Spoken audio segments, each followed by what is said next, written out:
Jazakallah khair. Okay, Assalamu alaikum. Wa alaikum salam. We want to ask you one of the next questions, which is very relevant at this moment. Not only at this moment. I mean, it's a repetitive thing, which is the political arena.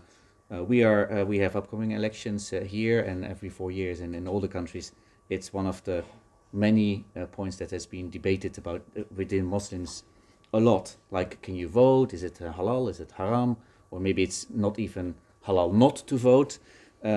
So one of the questions we got is the following: is it okay for Muslims to participate in the Western political arena? I thought that issue has been settled many years back, at least in America. But there are many major scholars, respected scholars, not only in the West, but also scholars like Sheikh Faisal Mawlawi, Maulana Mawdudi, Sheikh Yusuf al-Qaradawi, and others. So that matter has been settled, and there is no evidence whatsoever that one can say it's haram. Why? In Western democracies, Muslims are having their freedoms, their rights are being respected, the particularities of their faith is respected. Of course, there are some imperfection in some countries. They might oppress Muslims in some regulations, but otherwise, you're allowed. And I give you an evidence that nobody can reject. Really, if you give backing and authority from the Prophet ﷺ himself. Before he received the mission, there was an incident that happened in Mecca that one merchant came and who was cheated by another Meccan person. And so he complained in public. So some of the sensible people, yes, they were mushrikeen, but they had some good characters also. They said it's not right that anyone come to our city and we do injustice to him. So they met together as chiefs, and with them was Muhammad ﷺ before he was called to prophethood. Yeah. He was not prophet yet, at least not assuming he was one of the youngest at that time. And he was one of the youngest at that time. He was definitely below 40 because the revelation started at 40. So they agreed and discussed the matter and said, no, we should be fair, even for a stranger. So they agreed that we will have a pact. Everybody is signatory to that, like a signatory for that. That if injustice is done to anyone, even a stranger, we have to go as leaders and pressure the one who's oppressing him to give him his due right. Yeah. The Prophet ﷺ was party to that. But some say, oh, no, that was before prophethood and revelation of the Quran and the superior moral teaching in Islam. Yes, but after prophethood, he still say, this pact is very beloved and dear to my heart. And if it is invoked, in other words, nobody come to me and say, because of the Quran. No, he doesn't believe in the Quran. An idolatrous come to him and he says, you were party to that agreement. We invoke it now because there is a case. He said, okay, I will respond on the basis of that. From that perspective, Muslims mix up between certain period of time, for example, when during the Algerian occupation that was regarded almost like part of France, many scholars had reservation of accepting French citizenship because that was a prelude to kill really the Islamic identity of Algerian people. So this was fatwa that might suit it this particular one.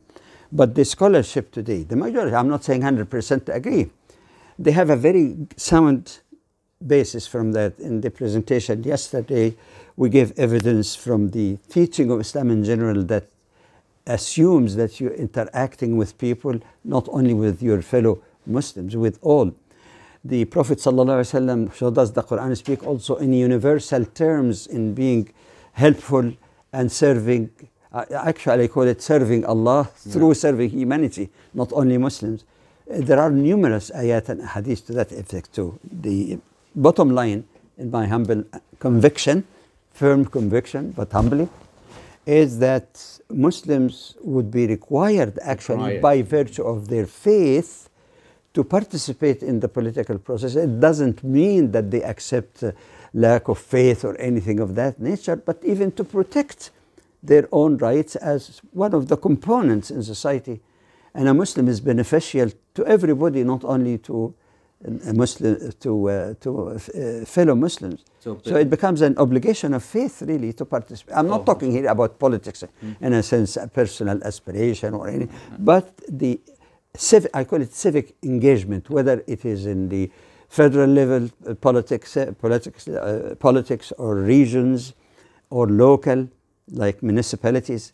There is nothing harmful with that. Of course, there are some controls and some boundaries, but otherwise, the principle of participating for the good of all is Islamically desirable. And the least you can do then, if you don't want to participate yourself, because it's, I mean, not everybody wants to do it. It's also, it can also be a lot of work. It can also be difficult because you have to work together with so many different views. Exactly. But the least you can do then, if I can translate that, is to vote, because that's the least what you can do. Vote for the one that is closest to benefit for the Muslim community. You see, the problem is that some people see a duality, an absolute contradiction, an irreconcilability, between being a faithful Muslim and being also a faithful citizen. I don't see it this way at all.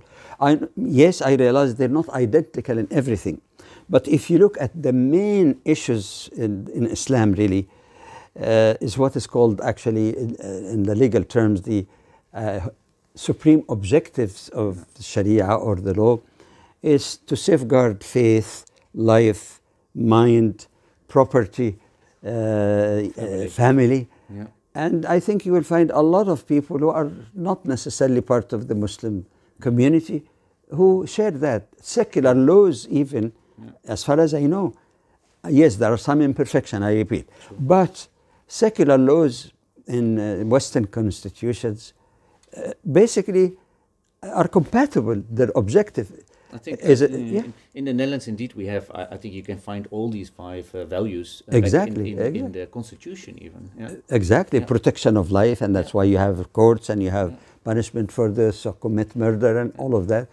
Protection of the family, government providing some, help with raising the protection of the mind or reason.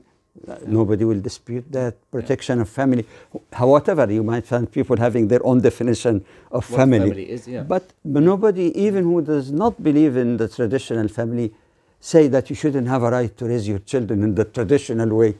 Lakum dinukum, you follow your whatever way of life you want, but nobody has the right to restrict us. So this a matter of not looking at things as absolutely black or white. There are a lot of area of reconcilability, or else if somebody is not satisfied with anything less than complete application of the details of Islam, you better leave from here, look for some Muslim country, and it would be a rare bird if you can find one. Let's be honest and realistic. That is true. Yeah, that's true. Jazakallah khair. Thank you so much.